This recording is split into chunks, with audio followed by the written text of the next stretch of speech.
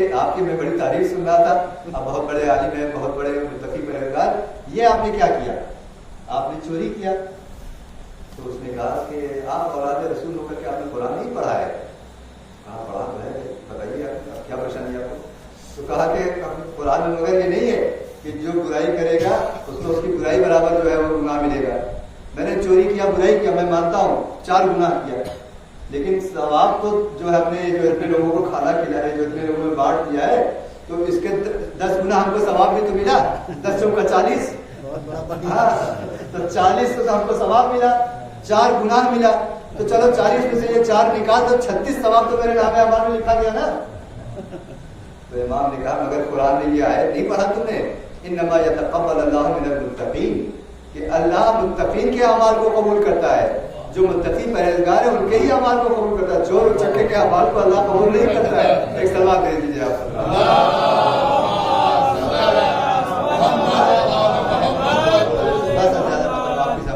یہ تو خوف مذموم تھا، اور بھی بہت ساری وجوہات ہیں، جلدی جلدی دیکھی نہیں، میں ٹینشن میں جلدی جلدی بولتا ہوں کہ زیادہ سے زیادہ میٹر آپ کو دے دوں۔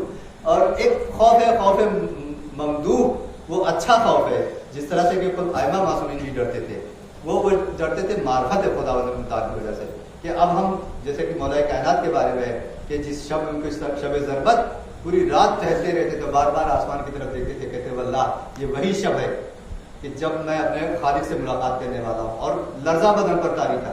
جناب ام کلثوم نے پوچھا بابا آپ کیوں کانپ رہے ہیں؟ تو کہا بیٹا میں آج دنیا کے کسی شجاع اور بہادر انسان کے کسی پہلوان کے سامنے نہیں جانے والا ہوں، آج میں خالق کائنات کے سامنے جانے والا ہوں، آج میں اپنے رب کے سامنے پیش ہونے والا ہوں، لہذا میرے بدن پر خوف چاہیے۔ یہ خوف ہے جو موت کا ہے، یہ خوف قابل تعریف ہے، خوف ممدوح ہے۔ ایک اور سوال دے دیجیے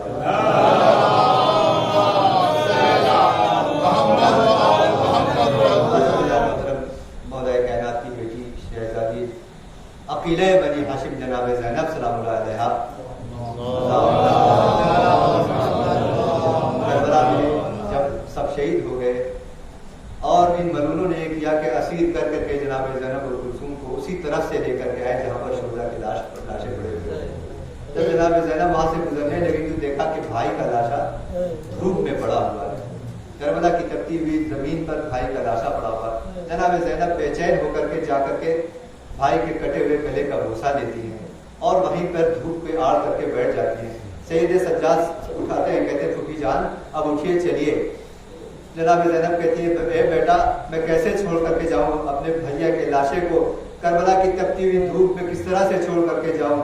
تو جب سید سجاد نے سمجھایا تو پھوپھی جان نے کہا کہ اے بیٹا جب میرے گھر میں ایک بار میں جب چھوٹی سی تھی پورے گھر میں دھوپ آ گئی تھی، لیکن صرف میرے اوپر دھوپ نہیں پڑ رہی تھی، میں سو رہی تھی کہ اچانک میری آنکھ کھلی، پھر میں نے دیکھا کہ یہ میرے بھائی حسین جو آج کربلا کی تپتی ہوئی زمین پر دھوپ میں پڑا ہوا لاشا ہے، انہوں نے چادر کا آڑ کیا ہوا تھا تاکہ میرے اوپر دھوپ نہ پڑے، میں کس طرح سے اپنے بھائی کو دھوپ میں چھوڑ کر کے جاؤں؟ بس عزیزان محترم یہ قافلہ جب دربار ابن زیاد میں پہنچا ہے، میں جو کہ جناب حر اور جناب حبیب ابن مظاہر کے مصائب صبح سے آپ سنتے آئے ہیں، میں اس لیے اور آگے پڑھ رہا ہوں کہ جب وہاں پر ابن زیاد کے دربار میں پہنچا ہے تو یہ ابن زیاد ملعون کہتا ہے کہ تم دیکھا اے زینب، دیکھا کہ تمہارے ساتھ اللہ تمہارے بھائیوں کے ساتھ اللہ نے کیا کیا؟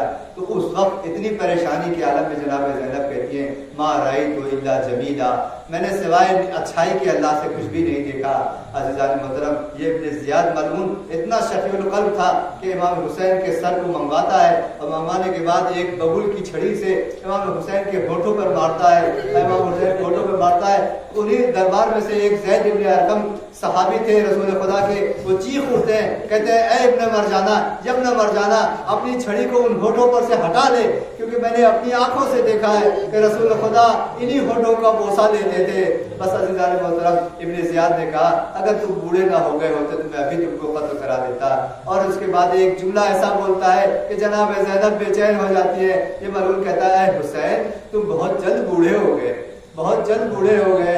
اتنا سننا تھا کہ جناب زینب کے لیے اے ابن زیاد میرا بھیا اتنی جلدی بوڑھا نہ ہوتا، لیکن وہ تو علی اکبر کا نام تھا جس نے میرے بھیا کو اتنی جلد بوڑھا کر دیا۔ سایہ عالم الذین انزلکم ایام انا للہ و انا الیہ راجعون۔